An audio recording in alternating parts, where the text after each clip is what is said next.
Vladimir Poutine veut nous montrer qu'il a les cartes en main, mais il n'a pas encore dévoilé tout son jeu, notamment face au plan Trump négocié avec Kiev depuis Miami. Nous allons détailler avec vous, Sylvia, ce que contient ce plan, ce que Trump a mis sur la table.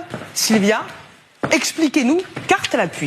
Alors, en tout cas, selon le président Zelensky, effectivement, les deux parties ont trouvé des consensus sur la plupart des points, à l'exception, Marie-Aline, des plus sensibles. C'est la future gestion de la centrale de Zaporijia et les territoires. Je vous propose de commencer justement par les territoires.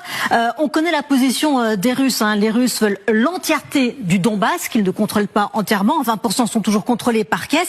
Et donc, ils réclament un retrait de l'armée ukrainienne. Le plan présenté par les Américains reste sur la position ukrainienne, c'est-à-dire un gel sur la ligne de front actuelle. C'est le point 14. Regardez, dans les régions de Donetsk, Louhansk, Zaporijia et Kherson, la ligne de déploiement des troupes à la date du présent accord est de facto reconnue comme la ligne de contact. Mais il y a un mais, le texte mentionne de futures zones économiques spéciales, ce qui pour la première fois impliquerait que l'armée ukrainienne se retire sous condition, donc dans les parties qu'elle contrôle, une zone qui sera surveillée par une force internationale.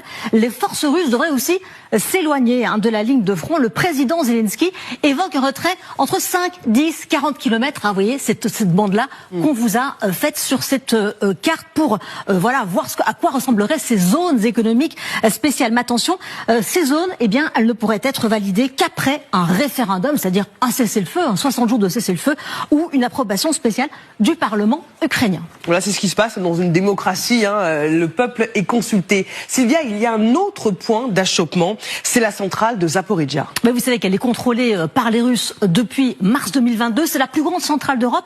Et avant la guerre, elle donnait 1/5 de l'électricité à l'Ukraine. C'est le point 12. On regarde ce qu'il dit, ce point 12. La centrale nucléaire de Zaporijia sera gérée conjointement par les États-Unis, l'Ukraine et la Russie. Un tiers chacun. Les Américains seraient les principaux gestionnaires, mais pour l'Ukraine, pas question d'avoir affaire avec les Russes, pas question d'avoir des relations commerciales avec eux. Kiev propose donc ceci, 50% de l'électricité revient à Kiev et les États-Unis gèrent comme ils veulent les 50% restants. Sylvia, que peut-on dire des autres points? Oui, il y en a 18 autres, effectivement. On va surtout évoquer les garanties de sécurité qui sont essentielles aux yeux des Ukrainiens et évidemment